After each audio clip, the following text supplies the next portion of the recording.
Hello students, doctor अर्चना अनुपम, sociology pre लो 1।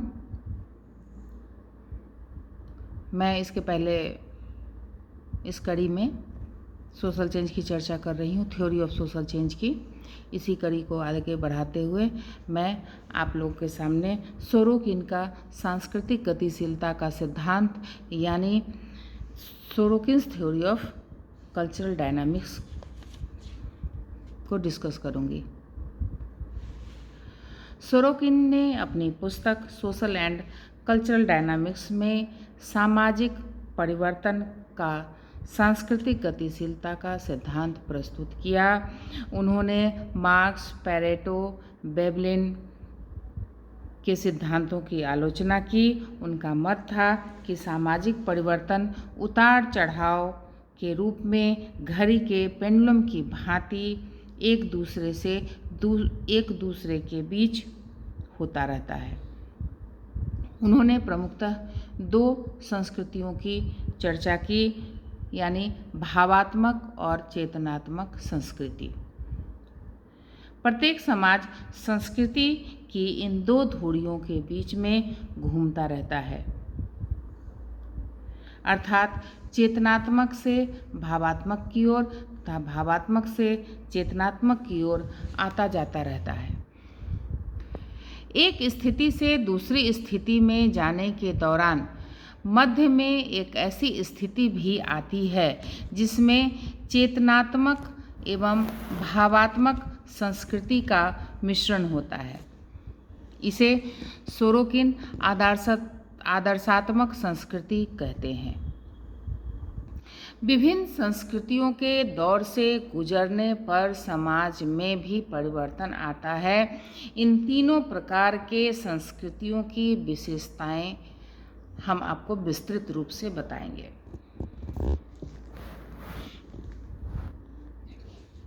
पहला, चेतनात्मक संस्कृति यानी सेंसेट कल्चर। चेतनात्मक संस्कृति को हम भौतिक संस्कृति भी कहते हैं। इस संस्कृति का संबंध मानव चेतना अथवा इंद्रियों से होता है, अर्थात इसका ज्ञान हम देखकर, सूंघकर एवं छूकर कर सकते हैं। ऐसी संस्कृति में इंद्रिक आवश्यकताओं व इच्छाओं की पूर्ति पर अधिक जोर दिया जाता है। इस संस्कृति में वैज्ञानिक आविष्कारों, प्रौद्योगिकी, भौतिक वस्तुओं एवं विलास की वस्तुओं का अधिक महत्व होता है।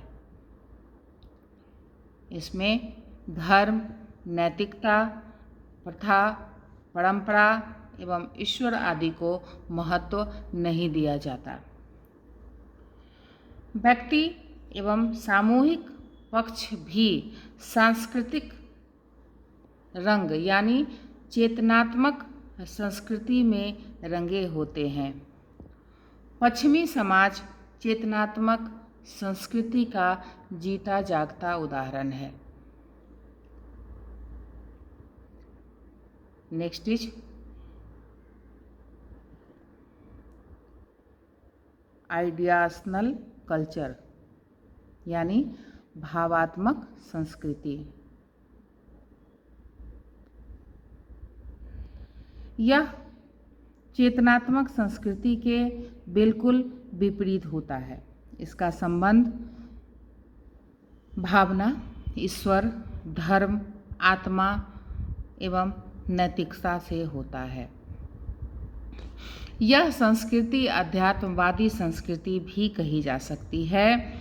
इसमें इंद्रिय सुख के स्थान पर आध्यात्मिक उन्नति, मोक्ष एवं ईश्वर प्राप्ति को अधिक महत्व दिया जाता है।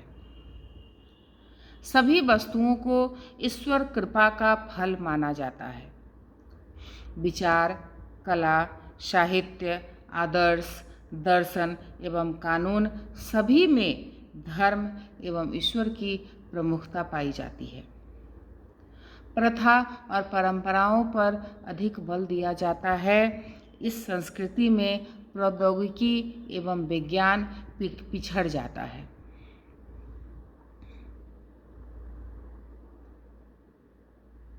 इन दोनों की जो बीच की स्थिति होती है, जिसको सोरोकिन ने आदर्शात्मक संस्कृति यानी आइडियल कल्चर कहा है, उसका मतलब यह है कि यह संस्कृति चेतनात्मक एवं भावात्मक दोनों का मिश्रण होती है।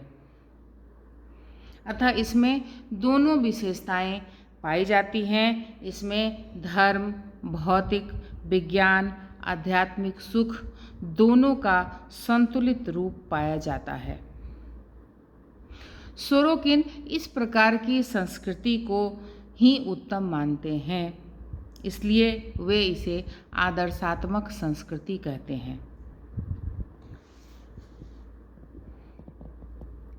सोरोकिन कहते हैं कि विश्व की सभी संस्कृतियां चेतनात्मक से भावात्मक के झूले में झूलती रहती हैं।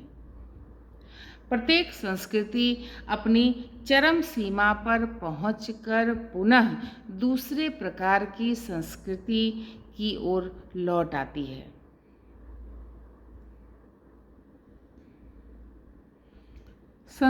सवाल यह उठता है कि संस्कृति में यह परिवर्तन क्यों होता है। इसका कारण सोरोकिन ने प्राकृतिक नियम एवं संस्कृति के आंतरिक कारणों को माना है। क्योंकि परिवर्तन प्रकृति का नियम है, अतः संस्कृति भी इसी नियम के कारण परिवर्तित होते हैं। इसके अतिरिक्त संस्कृति की आंतरिक परिस्थितियां भी उसमें परिवर्तन के लिए उत्तरदायी है। सोरोकिन ने कहा कि 20वीं सदी की पश्चिमी सभ्यता चेतनात्मक संस्कृति की चरम सीमा पर पहुंच गई है। अब वह भावात्मक संस्कृति की ओर पुनः लौट जाएगी। चूँकि संस्कृति का समाज से घनिष्ठ संबंध है, अतः जब संस्कृति में परिवर्तन होता है तो समाज में भी परिवर्तन आता है। इनकी व्याख्या को, इनके सिद्धांत को कुछ समाजशास्त्रियों ने आलोचना की। उनका कहना ये था कि सोरोकिन ने अपने सिद्धांत को वैज्ञानिक बनाने का प्रयत्न किया है, फिर भी उसमें कई कमियां हैं। जैसे संस्कृति को एक अवस्था से दूसरी अवस्था तक पहुंचने में इतना लंबा समय लग जाता है कि इस आधार पर सामाजिक परिवर्तन की प्रकृति को प्रकट करना बहुत मुश्किल है।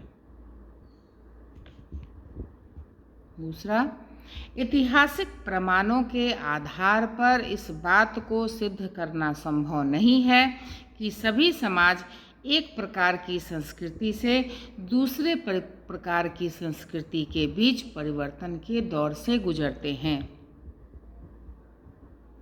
सोरोकिन सांस्कृतिक परिवर्तन के कारकों को भी स्पष्ट करने में असमर्थ रहे हैं। यह कह देना कि परिवर्तन प्राकृतिक कारणों से होते हैं, एक वैज्ञानिक के लिए पर्याप्त नहीं है। मुझे उम्मीद है यह सिद्धांत भी आपको बहुत अच्छी तरीके से समझ आ गया होगा।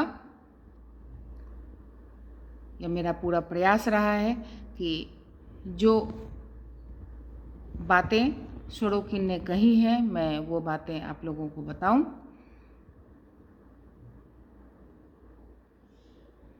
Thank you.